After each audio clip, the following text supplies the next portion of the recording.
નમસ્કાર મિત્રો, કિસાન સમાચાર ચેનલમાં તમારું ખૂબ ખૂબ સ્વાગત છે। દેશ, દુનિયા અને ગુજરાતના તાજા, મોટા અને સૌથી મહત્વપૂર્ણ સમાચાર જાણીએ તે પહેલા તમે ચેનલમાં નવા હોય તો ચેનલને જરૂરથી સબસ્ક્રાઇબ કરીને વિડીયો લાઈક કરી દેજો।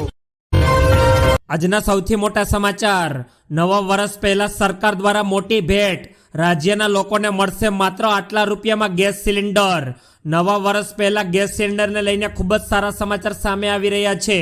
ગુજરાત સરકારે લોકોને મોટી રાહત આપી છે। મુખ્યમંત્રી ભૂપેન્દ્ર પટેલે ઉજ્જવલા બીપીએલ ગેસ કનેક્શન ધારકોને માત્ર 450 રૂપિયામાં રસોઈ ગેસ સિલિન્ડર આપવાની જાહેરાત કરી છે। ગુજરાતના મુખ્યમંત્રી ભૂપેન્દ્ર પટેલે કહ્યું કે 1 જાન્યુઆરીથી ગેસ સિલિન્ડર સસ્તો થઈ જશે। તેમણે કહ્યું કે મહિલાઓને માત્ર 450 રૂપિયામાં ગેસ સિલિન્ડર મળશે। રાજ્ય સરકારના નિર્ણયનો ફાયદો 70 લાખ ઉજ્જવલા સ્કીમના બીપીએલ પરિવારોને મળશે। ત્યારબાદના બીજા મોટા સમાચાર। પેટ્રોલ અને ડીઝલના ભાવ બદલાયા, જાણો તમારા શહેરમાં પેટ્રોલ અને ડીઝલના ભાવ। કાચા તેલમાં ફરી તેજી વચ્ચે ભારતીય પેટ્રોલિયમ કંપનીઓએ પેટ્રોલ અને ડીઝલના ભાવમાં સુધારા કર્યા છે। આજે ક્રૂડ ઓઇલ 2.53% વધીને પ્રતિ બેરલ દીઠ $81.7 પર પહોંચી ગયું છે। આજે અમદાવાદમાં પેટ્રોલની કિંમત 96.72 પ્રતિ લીટર છે, જ્યારે રાજસ્થાનના જયપુરમાં 108 રૂપિયા પ્રતિ લીટર જોવા મળી છે। ડીઝલની કિંમત અમદાવાદમાં 79 રૂપિયા પ્રતિ લીટર છે, જ્યારે રાજસ્થાનમાં 93 રૂપિયા પ્રતિ લીટર છે। એટલે કે ગુજરાતની સરખામણીએ જયપુરમાં પેટ્રોલ અને ડીઝલ બંને મોંઘા છે। ત્યારબાદના ખૂબ જ મહત્વપૂર્ણ સમાચાર। ઠંડીના ચમકારા વચ્ચે અંબાલાલ પટેલની કમોસમી વરસાદની આગાહી। ગુજરાતમાં કમોસમી વરસાદ અંગે હવામાન નિષ્ણાત અંબાલાલ પટેલની આગાહી સામે આવી રહી છે, જેમાં 29 થી 31 ડિસેમ્બરે અરબ સાગરમાં સિસ્ટમ બની રહી છે। ત્યારે 6 થી 8 જાન્યુઆરીએ મહારાષ્ટ્ર અને મુંબઈમાં વરસાદની શક્યતા છે। તેથી દક્ષિણ ગુજરાત અને દક્ષિણ સૌરાષ્ટ્રમાં હળવા વરસાદની શક્યતા રહેલી છે। આ ઉપરાંત 29 થી 30 ડિસેમ્બરે બંગાળના ઉપસાગરમાં હલચલની શક્યતા છે। ઉપસાગરનો ભેજ પૂર્વ રાજસ્થાન સુધી આવવાની શક્યતા છે, જેને કારણે પૂર્વ ગુજરાતમાં કમોસમી વરસાદની શક્યતા રહેલી છે। ત્યારબાદના ખૂબ જ અગત્યપૂર્ણ સમાચાર। સ્કૂલ રિક્ષામાં બાળકોને મોકલતા વાલીઓ ખાસ ચેતી જજો। અમદાવાદમાં બાળકો પાસે રિક્ષાને ધક્કો મારવામાં આવ્યો હતો। સ્કૂલ રિક્ષા ચાલકે બાળકો પાસે મજૂરોની જેમ વર્તન કર્યું, જેમાં રિક્ષા બંધ થઈ જતા બાળકો પાસે ધક્કો મારવામાં આવ્યો અને ધક્કો મારતી વખતે બાળકી રસ્તા ઉપર પટકાઈ ગઈ હતી। આ ઘટના શાહીબાગ વિસ્તારમાં બની છે। ત્યારે સ્કૂલ રિક્ષામાં બાળકોને મોકલતા વાલીઓ આ ઘટનાને જોઈ ખાસ ચેતી જજો। સ્કૂલ રિક્ષા અચાનક બંધ થઈ જતા જાહેર માર્ગ પર રિક્ષા ચાલકે નાના બાળકો પાસે રિક્ષાને ધક્કો મરાવ્યો હતો। ત્યારબાદના સૌથી મોટા સમાચાર। અમદાવાદમાં કોરોનાનો વધ્યો ખતરો।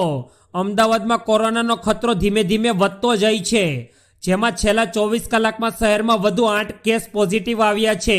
તેમજ શહેરમાં સતત કોરોનાનો કહેર વધી રહ્યો છે। તેમાં 4 પુરુષ અને 4 મહિલાઓ કોરોના સંક્રમિત થયા છે। ત્યારે શહેરમાં એક્ટિવ કેસની સંખ્યા હવે 48 પર પહોંચી ગઈ છે। અમદાવાદના નવરંગપુરા, મણી અને પાલડીમાં કોરોનાના કેસ નોંધાયા છે। તેમજ વડોદરામાં પણ JN1નો પ્રથમ શંકાસ્પદ કેસ મળી આવ્યો છે। ત્યારબાદના ફટાફટ બીજા મહત્વપૂર્ણ સમાચાર। અમરેલી માર્કેટિંગ યાર્ડમાં મગફળીની આવક વધી, જાણો ભાવ। અમરેલી માર્કેટિંગ યાર્ડમાં મગફળીની પુષ્કળ આવક થઈ રહી છે। અમરેલી જિલ્લામાં મોટાભાગના ખેડૂતો દ્વારા કપાસ, મગફળી, સોયાબીન, ઘઉં વગેરે પાકનું વાવેતર કરવામાં આવ્યું હતું। અમરેલી માર્કેટિંગ યાર્ડમાં 1654 ગુણી મગફળી ઠલવાઈ હતી, જ્યારે અમરેલી માર્કેટિંગ યાર્ડમાં મોટી મગફળીનો ભાવ 1373 રૂપિયા સુધી જોવા મળ્યો હતો। આ ઉપરાંત અમરેલી માર્કેટિંગ યાર્ડમાં કપાસની જણસીની પણ હરાજી કરવામાં આવી હતી અને કપાસનો ભાવ 1000 રૂપિયાથી લઈને 1457 રૂપિયા સુધી બોલાયો હતો। ત્યારબાદના સૌથી ઉપયોગીપૂર્ણ સમાચાર। નવા વર્ષ પહેલા સોનાના ભાવમાં ભારે ઉથલ-પાથલ।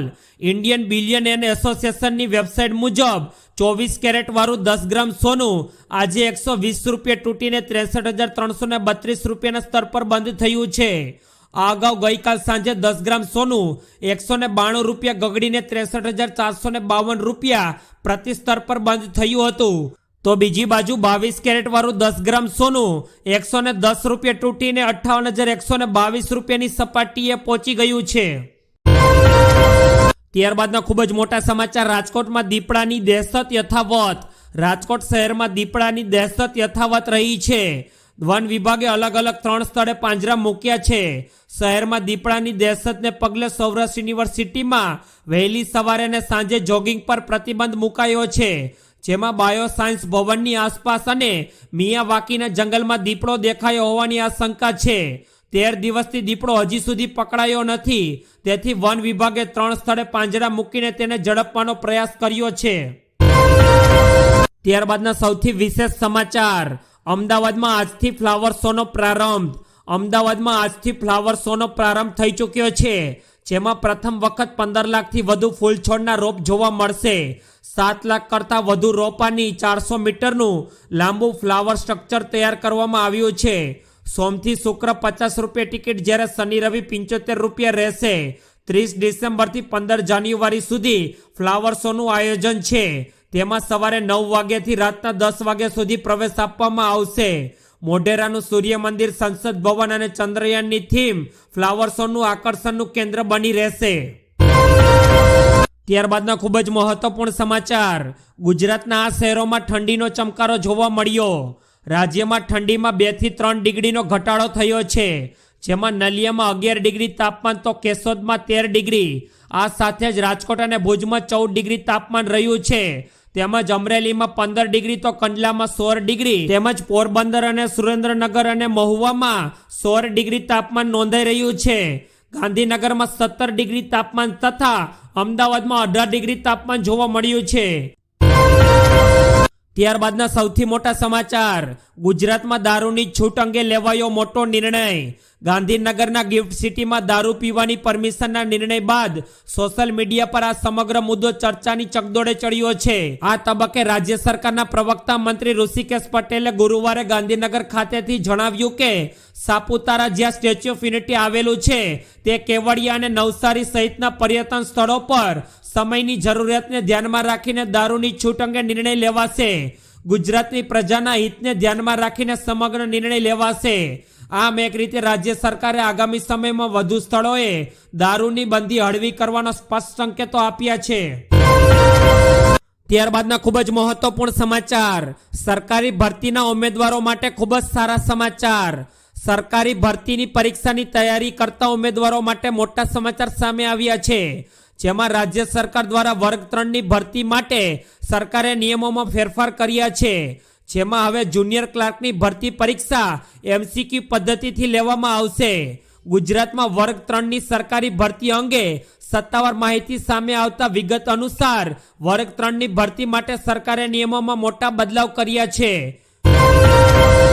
ત્યારબાદના સૌથી મોટા સમાચાર। રામ મંદિર પ્રાણ પ્રતિષ્ઠા મહોત્સવને લઈને સામે આવી રહ્યા છે। આગામી 22 જાન્યુઆરીના રોજ અયોધ્યા ખાતે નવનિર્મિત રામ મંદિરની પ્રાણ પ્રતિષ્ઠા યોજાવા જઈ રહી છે। આ કાર્યક્રમમાં કોંગ્રેસ નેતા સોનિયા ગાંધી પણ હાજરી આપી શકે છે। કોંગ્રેસના સૂત્રો તરફથી મળતી માહિતી મુજબ 22 જાન્યુઆરીના કાર્યક્રમમાં સોનિયા ગાંધી હાજરી આપી શકે છે। કોંગ્રેસ અધ્યક્ષ મલ્લિકાર્જુન ખડગે સહિત અનેક કોંગ્રેસી નેતાઓ રામલલ્લાની પ્રાણ પ્રતિષ્ઠાના કાર્યક્રમમાં સામેલ થવા માટે આમંત્રણ આપવામાં આવ્યું છે, જોકે હજુ સુધી કોંગ્રેસ તરફથી સત્તાવાર પુષ્ટિ મળી નથી। ત્યારબાદના ખૂબ જ દુઃખદપૂર્ણ સમાચાર। ભારતીય શેર બજારમાં કડાકો। ભારતીય શેર બજાર સપ્તાહના અંતિમ દિવસ એટલે કે શુક્રવાર 29 ડિસેમ્બરે ભારે કડાકો જોવા મળ્યો। આજના ટ્રેડિંગ સેશનમાં ભારતીય શેર બજારમાં બેન્કિંગ, ફાર્મા અને એનર્જીના શેરોમાં વેચવાણીને કારણે ઘટાડો જોવા મળ્યો હતો। મિડ કેપ, સ્મોલ કેપના શેરોમાં પણ વેચવાણી જોવા મળી હતી। આજના કારોબારના અંતે બીએસસીનો સેન્સેક્સ 204 પોઈન્ટના ઘટાડા સાથે 72,206 અંક પર બંધ થયો, જ્યારે એનએસસીનો નિફ્ટી 52 પોઈન્ટના ઘટાડા સાથે 21,726 અંક પર બંધ રહ્યો હતો। ત્યારબાદના ખૂબ જ મહત્વપૂર્ણ સમાચાર। અબુધાબીમાં સ્વામિનારાયણ મંદિરનું ઉદ્ઘાટન કરશે પીએમ મોદી। સંયુક્ત અરબ અમીરાત UAEની રાજધાની અબુધાબીમાં BAPSનું સ્વામિનારાયણ સંપ્રદાયનું પ્રથમ ભવ્ય હિન્દુ મંદિર ખુલવા જઈ રહ્યું છે।